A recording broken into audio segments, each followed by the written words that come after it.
Бәріңізге сәлем.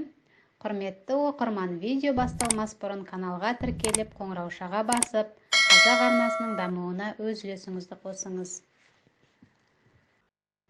Әр бала мінезі, таланты және болып жатқан жағдайға өзіндік көзқарасы қалыптасып келе жатқан жеке тұлға. Кейде тәрбие процесінде ата-аналар өз балаларының ерекшеліктерін ескермей, стереотиптік әдістерді қолданады. Өйткені олар нәрестенің жеке ерекшеліктерін қалай анықтау керектігін білмейді.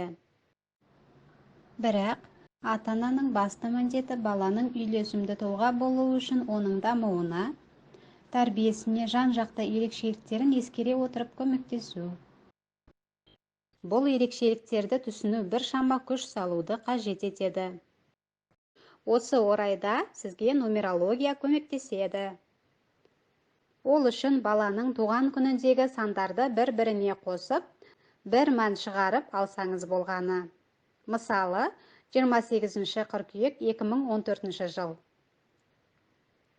2 қосу 8 қосу 0, қосу 9 қосу 2, қосу 0, қосу 1, қосу 4, тең 26.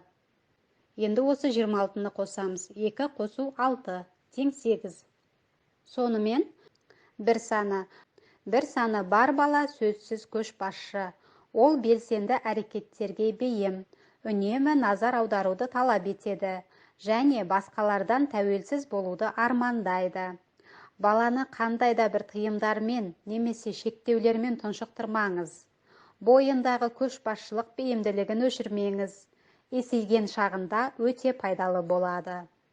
Энергиясын дұрыс жаққа бағыттап, пайдалы кеңес беру мен қолдау көрсету жеткілікті. 2 саны. Бұл балалар сүйкімді, көпшіл, сөйте тұра тұйық және ұялшақ. Ол конфликтке жоқ, құрбы-құрдастарын ренжітпейді және басқалардың көңілінен шығу үшін көп күш жұмсайды. Оған өз қабілетіне сенімділігі артатындай қолдау көрсетіңіз, махаббатыңызды беріңіз. 3 саны. Олар басқалардың назарын өзіне аударғанды жақсы көреді, сол үшін бәрін жасайды. Негізінде қыңыр қырсық емес, көпшіл, кез келген ортаның сүйіктісіне айналады. Ата-анасы мұндай баланы бір тапсырмаға зейін қоюға, назарын бір нәрсеге шоғырландыруға үйретуі керек. Сондай-ақ олар өкпешіл келеді. Сондықтан әр айтар сөзіңізді дұрыс таңдауға тырысыңыз. 4 саны. Бұл бала өз еркімен шешім шығарғанды жақсы көреді және өзінің жеке шекарасын өзгелердің бұзғанын жек көреді. Өзіне сенімді және жомарт. Тәуелсіз болуды қалайды. Сөйте тұра басқалар сияқты ата-анасының махаббатын қажет етеді. 5 саны. Тағдыр саны 5-ші, бала білуге құмар және мазасыз. Басқалардың бақылауында болғанды ұнатпайды. Кез келген мәселеде дауласуға дайын тұрады. Заттарды одан жасырып, не қолжетімсіз жерге қойып жүруге тура келеді. Өйткені бір нәрсені бұзу, немесе өзі жарақат алуы жағдайы көп орын алады. Сырттай қатал болып көрінгенімен, ата-ана бауырларын қатты жақсы көреді. 6 саны. Бұл баланы жалғыз қалдыруға болмайды. Ол әрқашан достарының ортасында болуы керек. Қыңырлығы болғанымен, сүйкімділік пен достықтан кенде емес. Баланың эмоционалдық жай-күйін теңестіріп отыруға тырысыңыз. Сондай-ақ сын айтуда абай болыңыз. Барынша жақсы жеткізуге тырысыңыз.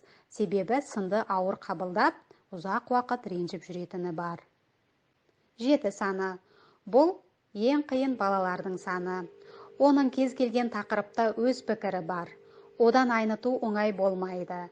Сөйте тұра, ата-анасына үлкен қуаныш сыйлайтын, өте сабырлы және сезімтал бала. Негізгі артықшылығы ақыл-ой қабілеттері. Оларды барынша дамытып, қызығушылықтарына қолдау көрсетіңіз. 8 саны. Өз дегеніне жету үшін сүйкімділігін белсенді түрде қолданатын қу бала. Сонымен қатар, өте қызғаншақ, махаббатқа мұқтаж.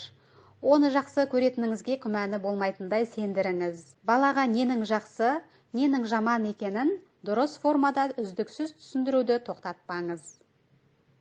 9 саны. Баланың сан қырлы таланты мен керемет қиялы бар. Өзінің қыңырлығына қарамастан сізге қиындық тудырмайды. Бала өте жан-жақты. Оған барынша көңіл бөлуге және оның талантын дамытуға тырысыңыз. Жақсы көретініңізді үнемі айтыңыз. Өзі эмоционалды түрде сараң болғанымен, басқалар тарапынан жақсы эмоция сезінуді қалайды. Әр адамның жеке дара ерекшеліктері болатынын ұмытпау керек. Сандар бізге тек негізгі сипаттамаларды айтады, ал қалғанының бәрі өзіңізге байланысты.